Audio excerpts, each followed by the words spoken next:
I'm certainly looking forward to spending some time with you, worshiping God and exalting Jesus. And we have a doozy for you today that's going to get you to think. So wipe away the cobwebs because we're going to stimulate your thinking, and I'm looking forward to it. So hopefully you will pick up on that and just anticipate spending time worshiping and allowing God to connect with our spirits.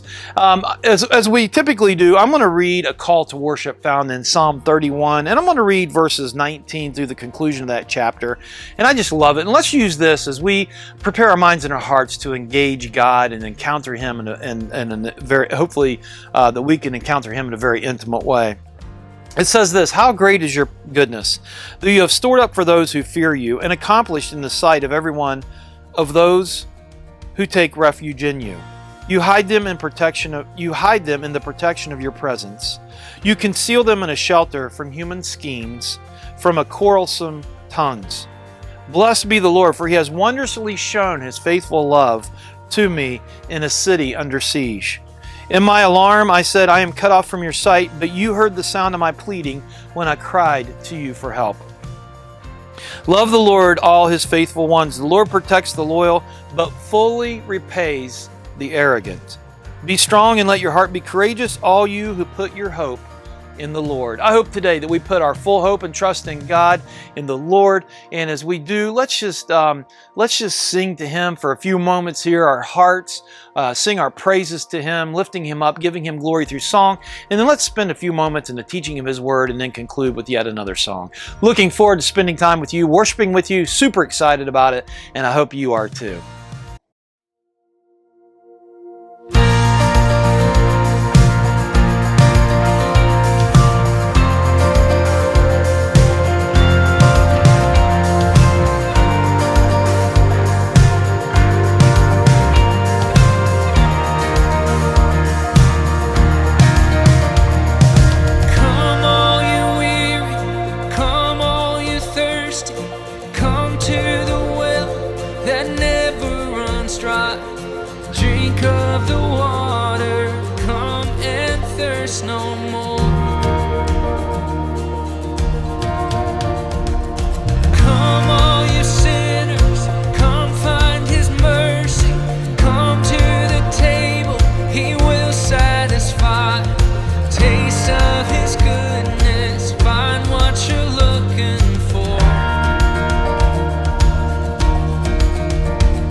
Forever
So at Christmas time, I introduced a game to Les's side of the family a handful of years ago, and we continue to play it every single year with her family, and it's called Why and Because.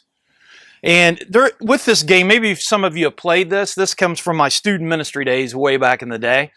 But essentially what you do is you give everybody 2 index cards. And on the first index card, you tell everybody to write a why question, okay? A why question. It doesn't matter what it is. In fact, you could even ask the question that has stumped you for years in life, the deepest philosophical question you may have, because this game will certainly, it's like the Magic 8 Ball. Remember the Magic 8 Balls? It's like that. It will answer your question every single time, all right? So essentially, everybody writes a why question, whatever that question is. Why is the sky blue? Why does dogs have fur? Why do cats land on their feet? Why does cheese and bread mold after a while? I don't know, cheese, whatever. You get the point. Then you fold them, you collect those cards. Then you go, you take the other index card and you instruct people to write a because statement. Now here's the key. You're not answering the question you just wrote with a why. You're just making a because statement. Because, and this is where your mind goes blank, right? Because leaves fall off of trees. Because fish can breathe underwater. It doesn't matter what it is. You just write a because statement, but it's not answering your why question, okay? Then you have everybody fold those up. You shuffle them all together. You make one pile of the because, one pile of the whys over here. And then a moderator, me, right, will take a card and I will ask the question, why, whatever that is. I'll read that question and then I will pull a random one out of the because pile and pair it up and, why do birds have feathers, whatever, and I pull this one over here because mice love cheese. I don't know. You know what I'm saying? And sometimes those two will literally go together so randomly, and it's hilarious. I mean, it's hilarious. And you get enough people playing it, and it's just a fun game, especially if you do it once or twice, then people get the hang of it. But it's a really fun game because it's just so random. And what's really hilarious is, again, how some of them will just go hand in hand. They will just go hand in hand. I remember one time we were playing, and this is going to sound a little bit crass, so please just deal with it as it's an illustration, okay? We were playing one time, and her side of the family is very large. There's 7 kids, and then, around Christmas time, you get our wives and pets and grandkids and everybody. I mean, it's just a big old mass of people in the room, right? And one time we were playing this, and one of the questions was literally, and I think it came down to the last one, I was reading them, and one of the question was, why is our family so big? And I pulled the last one out over here, and it said this, no lie, it said, because there wasn't anything else to do in those days. That's literally what it is. And you put those together, and it literally came out. I get it sounds crass, but wouldn't you agree it's a great illustration? And that really happened. I'm not just trying to drive a round peg through a square hole. It really happened, and it was just so hilarious because sometimes we want to know the answers to these why questions, right? Now, this is just a fun little game, but don't you have some questions in your head? For instance, like, why did he just use that illustration? Because it fit. See, I just answered it for you. But sometimes we have these why questions that we can't answer. And so today we're in a series called Bumper Sticker Theology. And again, we've been going over some of these different Christian cliches that sound biblical, but they're not biblically sound. And so today we're going to go through one. I just need you to lean into this one because this one's like really even more so tight as we peel back some of the layers. I just want you to think. I just want you to think about a couple things. I just think this is a very powerful one as well. Because this one, today we're going to talk about the statement, everything happens for a reason. Now that sounds very biblical, doesn't it? Everything happens for a reason. And I would guess that many of us believe that, including myself. But I want to just spend a few moments making sure that we understand exactly what we're saying when we do say that. And maybe we need to kind of twist it, or not twist it, but maybe we need to redefine that a little bit. And so today I want you to just lean into this and just think about a couple things, okay? Let me just share with you a couple of the reasons why we say it. Number one, we've heard it so many times. I mean, we've heard this over and over and over and over again, right? Everything happens for a reason. Everything happens for a reason. We've heard it said. We've heard other people say it. It's kind of like Jesus when he was doing the Sermon on the Mount, teaching the Sermon on the Mount, and he said, you've heard it said. You've heard it said many, many, many times, an eye for an eye, right? And then he says this, you've heard this said. We hear things over and over and over again, and after a while, it sounds biblically true. It sounds biblical, but is it biblically sound? So first thing is, we've heard it said. Number two, we say it to encourage people, right? Something negative might have happened. Someone that we know might not have got the job that they really wanted and applied for, and they just come up short and they're devastated. My child didn't make the basketball team or the baseball team or the whatever it may be. My child got hurt, whatever it is. We will say that everything happens for a reason, okay? Everything happens for a reason. We say that to encourage someone, okay? And certainly, we try to lift their spirits if they're going through something in the middle of pain, right? If someone's really going through something very painful, we will say that, and we mean it. We're not trying to intentionally hurt someone or harm anybody, but we genuinely mean that. We genuinely believe it. Everything happens for a reason, and we're trying to help them find some meaning and some purpose in the middle of their pain. And lastly, let's be honest, it helps. There's like some positive reinforcement there, right? I mean, it's like, oh, when you say that, it gets people to kind of get off of the immediate and kind of look at the bigger picture to say, okay, there's probably some other things here that I might not be seeing or whatever. And so it does help. It does encourage, okay? But here's the deal. What if everything happens for a reason? What if that situation, that negative situation is like an extremely tragic, devastating event? I mean something like they were a victim of a crime, and we will say, well, everything happens for a reason. Let's say someone's, God forbid, but let's say someone's child is molested or something. Would we say, hey, well, everything happens for a reason? I mean, that's where we need to like pull back and just take a deeper reflection on this, because again, I don't believe this whole statement is inherently wrong. I think it's kind of the way we're phrasing it, and we need to be a bit careful. And why do I say that? Because when we step back, what we're really saying is, when we say everything happens for a reason, we're saying everything that happens is God's will. Everything happens is God's will. Now, even though we may not understand the reason in the moment, we believe that if something happened, God has His reasons, and we just have to trust in those reasons. But here's the deal. If we believe that now again, track with me. Don't click out.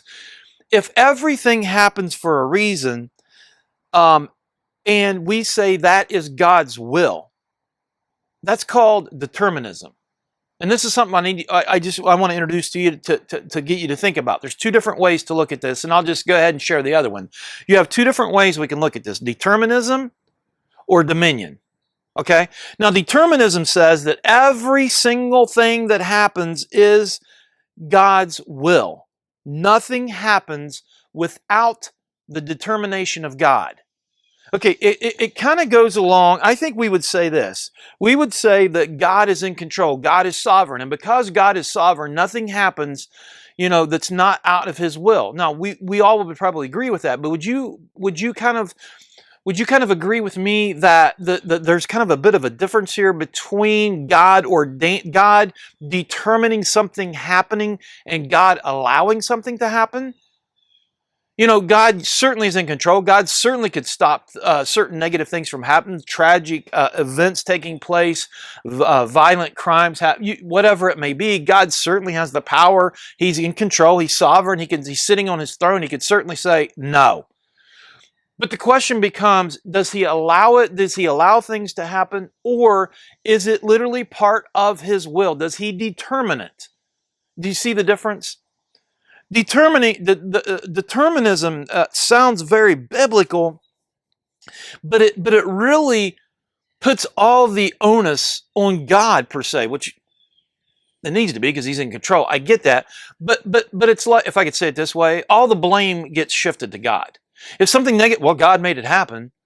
God made it happen. It was predetermined. God made it happen. God determined that this would happen, so it happened, right? Jesus talks about this in Matthew chapter 10, verses 28 and 29, where he says this, he's talking about, he's sending out his disciples. And he's sending them out and he's giving them instruction to heal the sick and drive out demons while proclaiming the message of his kingdom, okay? And he knows that they're going to face opposition and that they're going to experience persecution. He knows that's what's going to take place and probably even some public beatings. But this is what he says to them in these verses. Don't fear those who kill the body but are not able to kill the soul. Rather, fear him who is able to destroy both soul and body in hell. Aren't 2 sparrows sold for a penny? Yet not one of them falls to the ground without your Father's consent. Now he's saying, don't be afraid. Don't be afraid, because the power that these people have is certainly not the power that our Heavenly Father has. It's not even in comparison. Don't even, so he's saying, when you think about it, he kind of reassures them and he says, they have absolutely no power over you. You need to worry about the one who has the ultimate power. And oh, by the way, you're so much more valuable than the birds. And yet not one of them comes crashing to the ground that God, without God's grace, right? So some of us may look at that and we may say, okay, what he's saying is about these birds, that nothing happens to them without God's involvement. So if they're going to, God determined that. God determined that even a single bird falling to the ground, God controls every occurrence in the universe. Now, how does that apply to you and I? Well, you're on your way to work, you hit several stoplights, and it causes you to be late for work. But in the back of your mind, you're saying, there's a reason why I'm hitting every single red stoplight. God's determining this. God is not allowing me. It's determined that I hit these red signal lights. You sit down at your computer crashes at work. Well, God caused that. God determined that, right? God, determined when your car wouldn't start today and you had to, go a completely different direction. God determined that. But here's the deal. As I already shared this with you, the problem with determinism is, I believe, determinism blames God for everything. Okay? It blames God for everything. So if I run a red light or whatever, then it must have been God's will. If I didn't pay my bill on time, I got my electric turned off, well, that was God's will. You see what I'm saying? That's where that slope can go. That's where that slippery slope can slide, where God gets blamed for everything. I had this conversation with my son not too long ago when it came to grades, and I was telling him, and now again, the negative part with me is I was trying to control him to make sure his homework was done and to study and to get good grades. I was trying to control him to do that, right? To talk about determinism, but it didn't work. And I got tired of it because all it was doing was eroding my relationship with him, and it was driving me insane. Because I don't have that power. None of us have that power. So I sat down with him. I began to talk to him. And I said, look, the decision is yours. I'm backing off. But the decision is yours. If you want to have a good summer, you might want to decide this. You might want to go this route. If you don't want to have a good summer, then you can make this decision. But at the end of the day, it's your decision, right? And I shared with him a little bit, not to compare myself to God, but I got tired of him thinking that I was being mean, that if he chose to do this over here and it was going to reap negative implications on his life, you'd hear the thing, well, I got grounded, or, I got in trouble, or, you did that. What? No, you made that decision. You're just reaping the implications of it. Don't blame me for that. And so for me, that's where I was going, and I was trying to explain to him with this, kind of this whole, don't blame me. That's what happens to God. God gives people an opportunity, which is like a spoiler alert here where we're going next with Dominion, but God gives people an opportunity to navigate, and when they choose to do something over here and then reap the negative implications, then they blame God. And that's how I felt as a parent. And when I explained that to him, he kind of understood, actually. And you know what? It helped me because I just completely backed off, because I was like, this is his decision. I can't determine that for him. Now, again, I get that I'm not God, and this could be a faulty argument in a theological landscape here. That's not what I'm just trying to say, that I believe determinism blames God for everything. Blames God for everything, okay? For instance, let me just use this example. Someone decides to overdrink, get drunk, get behind the wheel of a car, and they wipe out a family of 5 in a minivan. And that's happened before, right? That's happened before. And then we will blame God. God, why did you allow this to happen? Well, he allowed this person back here to have their to their own free will to make a choice, to make a decision. Now, God could have stopped that, yes, but did God determine for that to happen? I don't believe so. And this is where we're going to go next, because we go from determinism, and hopefully you understood where I was going with that when we talk about everything happens for a reason. Well, does it? Does it? Or is, going to the other side of things where we say that God has no control over anything. And that's not what we're saying at all either. We're not saying it's one or completely the either or, but there's this space in there, I believe, that's called dominion, okay? Because I believe that God is in control. He could stop anything. He's got the power to do all of that. God knows everything. He could directly intervene into this world. In fact, that's some of the questions that we have, the why questions. Why doesn't God intervene in this situation or that situation or this situation?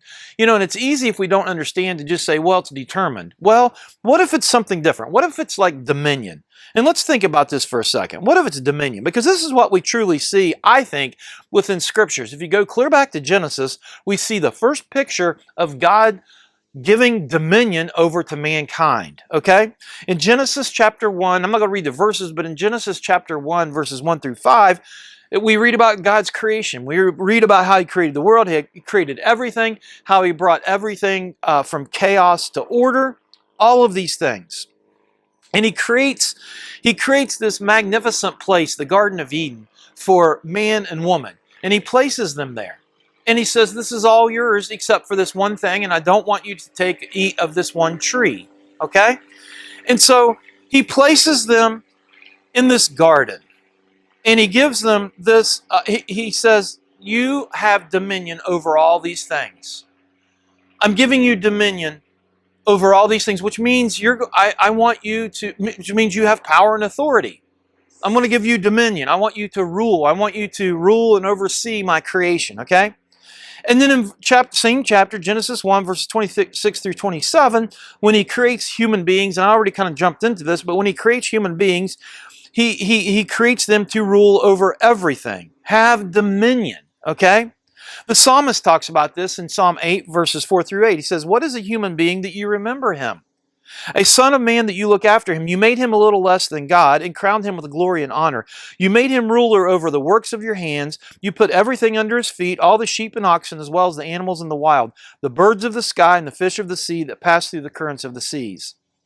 God created us in His image, and He chose to share His dominion. He's still in control, but He chose to share His dominion with mankind. He created mankind for a relationship, and He's like, here, I want you to rule. I want you to rule over this. I want you to showcase me, showcase my glory, okay? I don't believe we're robots. I believe He gives us the opportunity to choose to be able to navigate a little bit, right? So He created us that way. But with this blessing, God took a tremendous risk.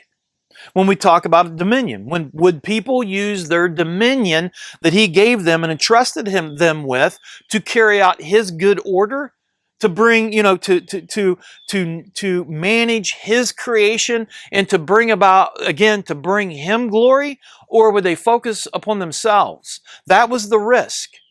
Dominion. It could be determinism, or it could be dominion where it's like, no, I'm going to entrust you. I'm going to put this in your hands. Would they choose to bring God glory, or would they choose their own way and define their own good? Well, it doesn't take us too long to get in the story. In Genesis chapter 3, verses 1 through 6, we read what happened. The serpent confronts Eve. He tempts her, questioning the goodness of God. He challenges God's notion. That's what he does. He encourages her to think about it herself. Evaluate for yourself what is good. And Eve then exercises that dominion that God gave her and granted her, and Adam joins in with her on this, and they make a choice to do what? They make a choice to go against God's will. Now, do you believe that was God's determination for them to go against His will?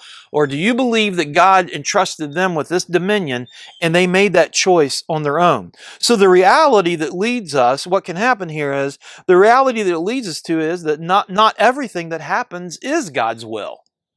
Do you believe it was God's will for that to happen? Again, determinism or dominion. Jesus makes a statement in Matthew chapter 6, verse 10 on how we should pray. And he says this, your kingdom come, your will be done. Where? On earth as it is in heaven, which seems to indicate that the things in heaven are not the same things that's happening on earth and vice versa. And Jesus is saying that should be our prayer.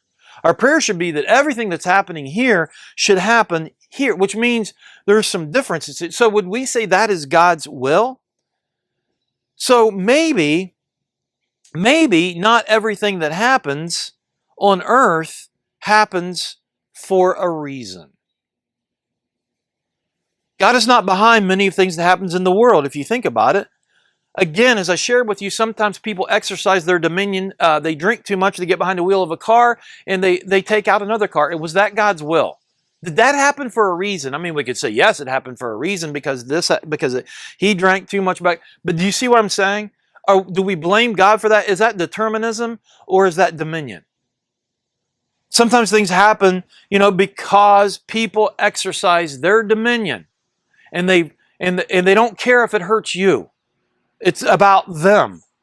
They're not about God and His glory. They're about themselves, bringing themselves pleasure. Sometimes things happen where someone else has exercised their dominion. Sometimes things happen because the whole societal system has been created. Systems have been created that literally go against God's good order, right? So when we look around, do we say, well, this is exactly how God wanted it to be? When we look about, the scriptures tell us to love God, love others. We spent a series in talking about that. Loving God, loving others, emotionally healthy relationships. We love God, we love others. We live in a world where we don't see that much, right? We don't see that. Is that God's will? Is it God's will that people turn against Him and not love other people and care about other people? And sometimes, that's exactly what takes place. We see things happen and there is no recognizable explanation for a reason of why it took place other than someone used their dominion for themselves and not for the glory of God. So what hope do we have when we talk about this? What hope do we have? Well, we have hope, and His name is Jesus, right? It tells us in Revelation 4. Now, think about this. It tells us in Revelation chapter 21, verse 4, that one day all this is going to be made new again. That we're not going to experience any of this. We're not going to experience death. We're not going to experience sickness. We're not going to experience diseases. We're not going to experience crying, pain, mourning, all this stuff, because the world that we live in right now that produces that is no longer going to be. It's no longer going to be. This old world and all of its corruption will pass away, and we will live in a new world governed by God and His order that will never spoil, right? Now, listen, that's the hope that we have. Okay? And until that hope is fully realized, until we receive our glorious bodies, and for those of us that have received His free gift of grace and salvation, okay? Not by anything that we've done, but He's extended His free gift of salvation, of love and mercy and forgiveness. And we responded to it, and we received that. And we allow Him, we work on our dominion, right? We work on our dominion about bringing Him glory and not ourselves. But until that is finally realized, we do have this promise, and this is probably where we get this everything happens for a reason mindset found in Romans 8:28. Many of you are familiar with this, and it says this: we know what? That all things work together for the good of those who love God, who are called according to His purpose. We know that all things work together for the good of those who love God, who are called according to His purpose. Now, not everything happens for a reason, but God can use all things. God can use everything that happens for a reason. Does that make sense? That's a little bit different. Not everything may happen for a reason, but God can use everything that happens for a reason, for a purpose. There's a big difference, I believe. I believe there's a big difference between determinism and dominion. I'm not saying God's not in control and sovereign. I'm simply saying I don't think that everything that happens is willed by God. Could we say it's ordained by God? Meaning that He allowed it to happen? Sure. Now, we could say, well, that's a sadistic God. Yes, if it's all about determinism. But if it's about dominion, it means that he's giving us a freedom. He's giving us the ability to make choices. He's given us the ability to choose. We're not robots. He's giving us that ability. And sometimes people will exercise their dominion for themselves and not for the glory of God. And when that happens, it disrupts things. That's not the way things were created. However, God can take all things and make something glorious happen out of them. God can use the most negative things to bring himself glory where we step back and we're just astounded. God can use things that we just don't understand and again make them happen for a reason and bring purpose to him according to his purpose. Okay? I believe that's the difference between determinism and dominion. And I believe it's not rejecting both. It's not saying God's not sovereign. It's simply saying that God has given dominion to us. And I believe that's what happened with Adam, right? Adam and Eve. They gave their dominion over to who? Satan. They gave the keys to the kingdom, if we could say that, to Satan. Jesus' death and resurrection got dominion back from Satan. So we're back to that whole dominion. Was it God's will for Adam to give the keys to Satan so Jesus would have to? I don't believe that. However, I do believe that God can use all things for his purpose and bring meaning from them. But there's another little key found in that verse that we kind of glide over, and that's this. We know that all things work together for who? For the good. For who? For the ones who love God. That's the ones who love God. So, as I conclude today, I just want to say this. Sometimes there are people that are really suffering and again, we don't have to shy away from the concept of everything happens for a reason. I think we just have to polish it up a little bit and make sure that we're truly communicating what we know is the truth. And that's where you have to struggle. That's where you have to determine what it is that you believe. Do you believe in determinism where God is the originator of all things, that God causes even the negative things to happen, the horrible things, the crimes, all of that? Or do you believe that God is certainly in control, he's sovereign, but he does give choice, he does give freedom, he gives dominion over to his creation, and because they choose to do certain things, that's why bad things happen. And in particular, God then can take all things, and make something good out of it. He can take all things, as we just read in Romans 8:28. We know that all things work together for the good of who? Of those who love God, who are called according to his purpose. And so, all I'm saying is, again, this can be another Christian cliche that if we're not careful, it can communicate something that sounds biblical, but it's not biblically sound. Not trying to split hairs here, just trying to be very accurate in communicating the truth. And I just wanted to introduce that to you. So that's where you have to wrestle with it. That's where you have to come and land and determine, what is it that you believe? Determinism, or do you believe in dominion? And how does that look, and where does that what does that look like? And then you're able to let your encouragement flow from that, even with people that experience tragedy, because we can always step back and say, but God's still in control. God can take anything and bring about something good through it.